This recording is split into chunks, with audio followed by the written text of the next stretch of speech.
Hello and welcome to Han, Belongingness and Sadness in the Cosmopolitan Korean Classroom.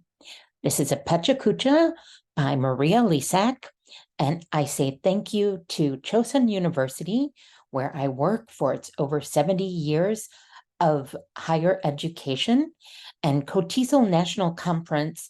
I say thank you to Yongin Chapter for hosting this year.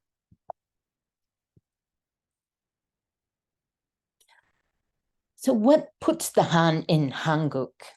Instead of othering each other's guk or country, can we see the world in definitions of Han? Han means many things. Today, I'm going to focus on two different meanings. Meanings of belongingness or unity or oneness, and meanings of sadness or holding grudges, a type of fatalism. Han is not just words, but it is also culture. When teaching English in Korean cultural contexts, how can educators draw on this concept of Han to promote multiculturalism? Well, they can tap into the aspects of Korean cosmopolitanism.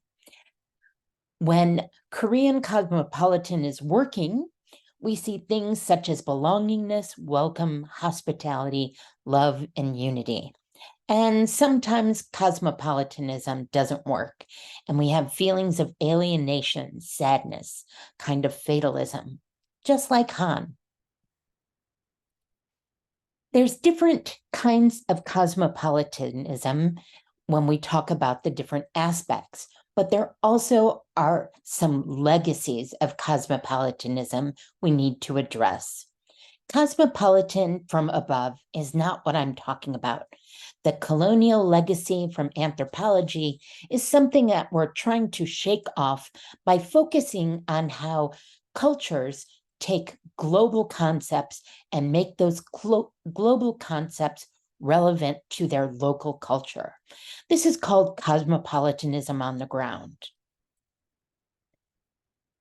Again, Korean cosmopolitanism are things like Han as a type of unity or Han as a type of alienation. And we can kind of put those in slight opposition right now, when it's working and when it's not working. But there's other concepts of Korean cosmopolitanism focusing on other concepts of cosmopolitanism in general. Jung, Myeongsang, Tomb. These are all concepts from Korean culture that are very relevant to thinking about global issues in the world. So, how can Han help us in a multicultural classroom?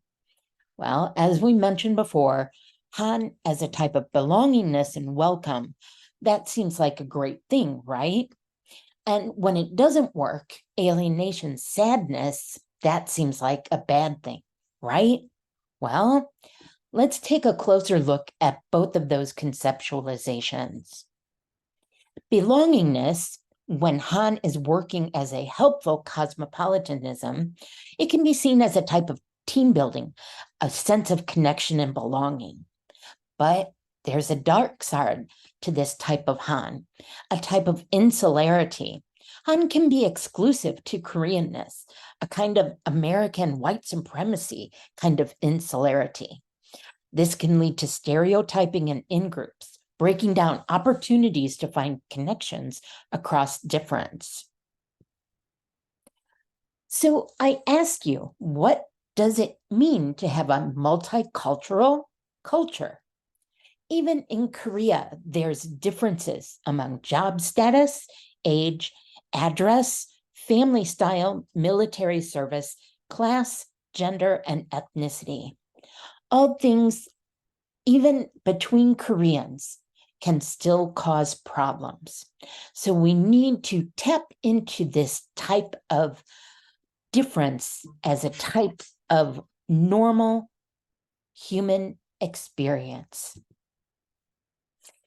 Tapping into Korean cosmopolitan for its global education goals is a great way to focus on that upbeat belongingness aspect of Han.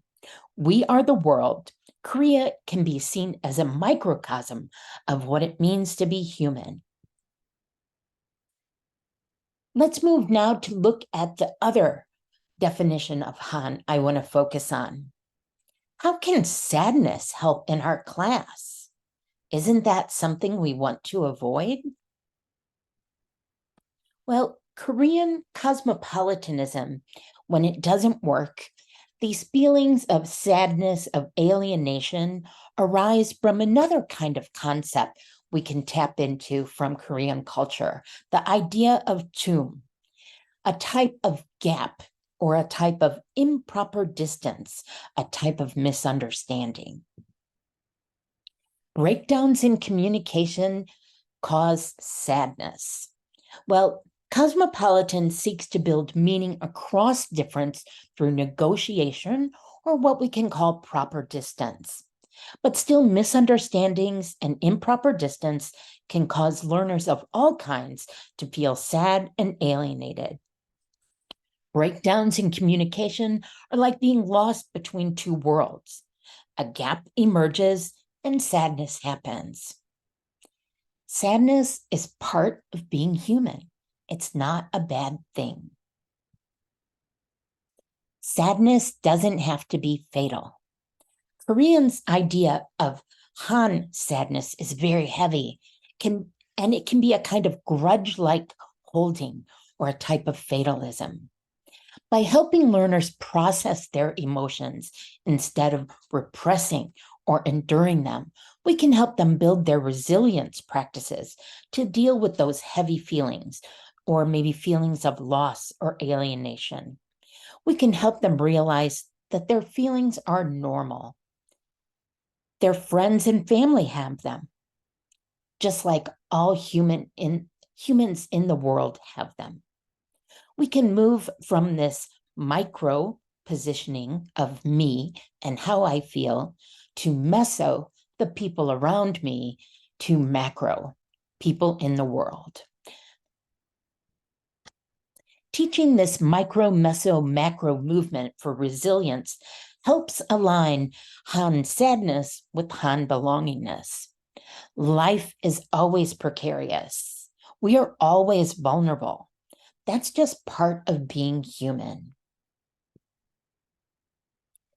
Belongingness with sadness is a type of radical hope. In the world today, it's hard. In Korea today, it's hard. There are gaps and there are divisions. We have so many divisions, but we can look to the different conceptualizations within one Korean world to help us see the multiple meanings, the multiple sides, the multiple perspectives that are all part of the human condition. By tapping into Korean cosmopolitanism, we can tap into radical hope to build resilience and community in our multicultural classrooms. Thank you so much for listening.